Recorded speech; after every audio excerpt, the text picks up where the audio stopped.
Hello there, Mrs. Elke here. Today we are looking at ribbons in perspective. So this is kind of a fun one.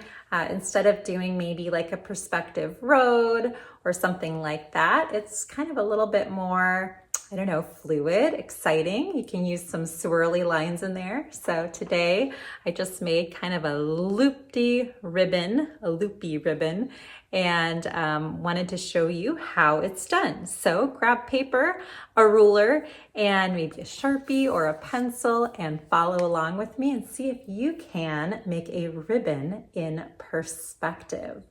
Have fun, and if you're liking these videos, make sure you hit that like button and subscribe down below. I'm posting new tutorials all the time. Thanks for watching.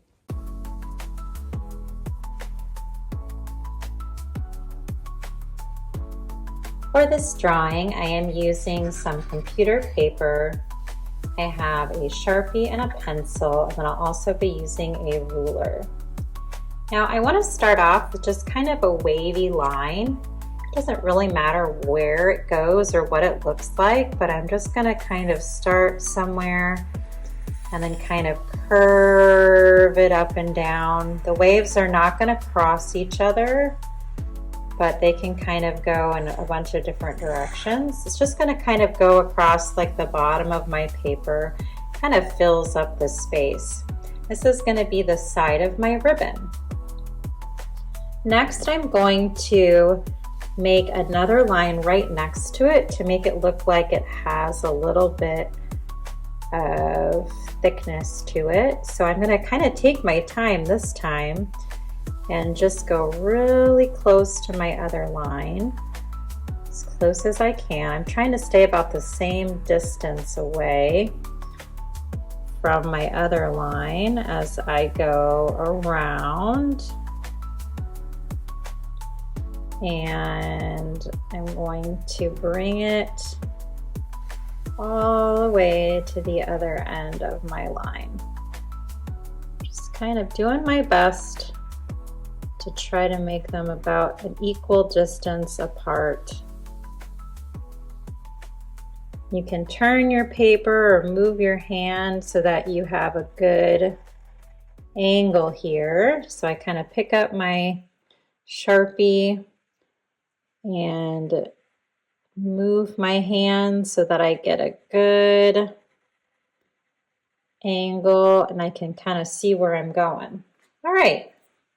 Now at this point, I'm going to switch to my pencil because I'm eventually going to erase these lines. So I don't want them to be overly dark. And I'm going to pick any spot on my paper really to make my vanishing point. So this is the vanishing point. All of the angles and lines are going to go to this point. So when we use perspective, we like to have a vanishing point somewhere. It could be towards the middle, it could be off to the side. I think I'm kind of leaning towards maybe a little bit off to the side and kind of up here. So I'm just going to put a little dot on my paper. And then any part of my ribbon here that I want to add some thickness to that can kind of see this dot needs to go towards this dot. So I'm just going to start way out on my end here, and I'm going to pick the farthest point of my ribbon, and I'm just going to draw a line that goes all the way to the dot. And you can see it's not super dark, but I want to make sure that it's dark enough where I can at least see it. And I'm going to go ahead and do that again right here because there's another little lip to my ribbon. I'm going to do it at the top of this line because this line can see my dot like that. Now, none of this part of my ribbon could see the dot, but maybe if I go behind here, this part of my ribbon can go there, and it's going to actually stop when it hits this part that goes in front of it. So that'll make it look like it kind of goes behind. And then I'm going to go right here and do this bend in my ribbon, and I'll make a line that goes up. Again, here's a loop that kind of goes behind, so I can line it up with my dot but then it will stop once it hits this curve. And then I'll do the side of this loop. So pretty much anywhere you have a loop, if you can kind of line it up with the dot, that will make it kind of believable. This one's going to be really close because it's almost just straight up and down. The side of this loop I can do, so I'll go ahead and put that in right here. And then I can go all the way up here and do the side of this loop. And then this bottom part here can go, it just is going to run into the curve of this part of the ribbon. Okay, so I've hit all of the parts that can see the dot. Now I could leave it like this if I wanted to, or I could make it just look like a thick ribbon.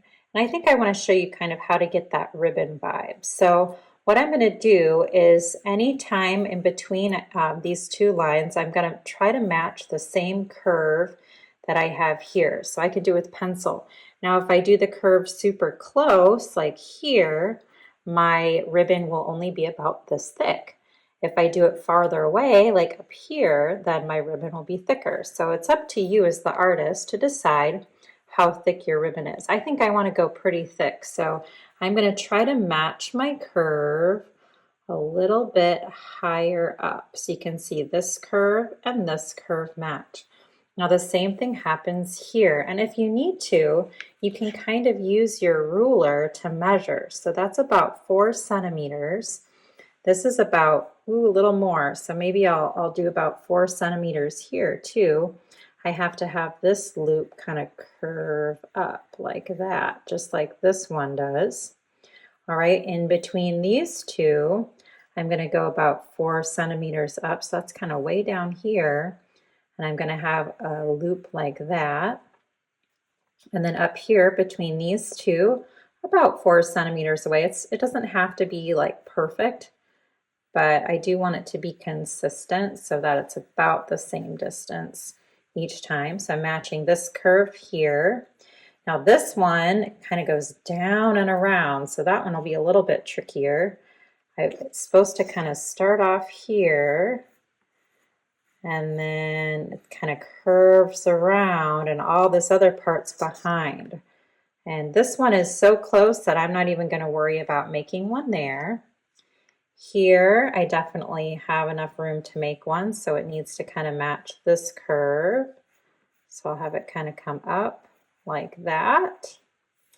And then way over here, I just have a little bit right there and there. So to make it so I can see all of these parts, I'm going to go ahead and trace the elements that I'm keeping with my Sharpie. So I'm keeping this line on the bottom because that would be the end of the ribbon.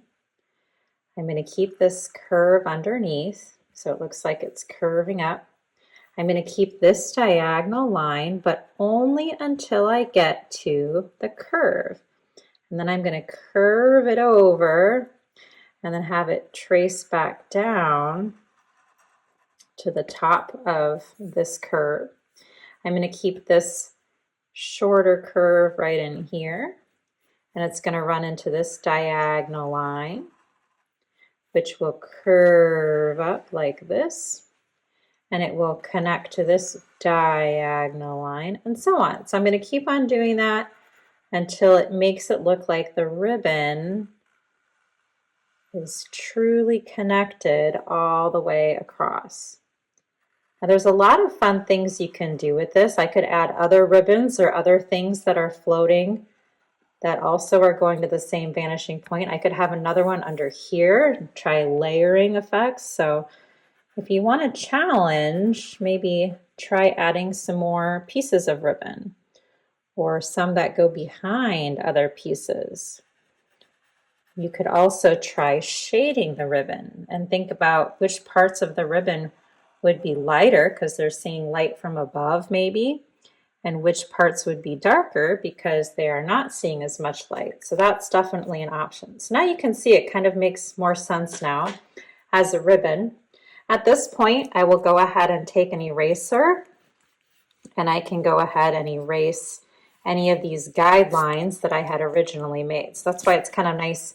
I encourage you to use a light touch with your pencil so that all of these lines are easy to erase. And then no one will even realize that we use those to create this pattern. So it's kind of a fun exercise to try. I can kind of touch up any of my lines that need touching up, and I can add color or shading as needed. All right, I hope you had fun with this. I hope you try out some ribbon painting using perspective, or ribbon drawing using perspective. Let me know how it goes, and don't be afraid to hit that like button and subscribe down below for more fun art tutorials. Thanks for watching.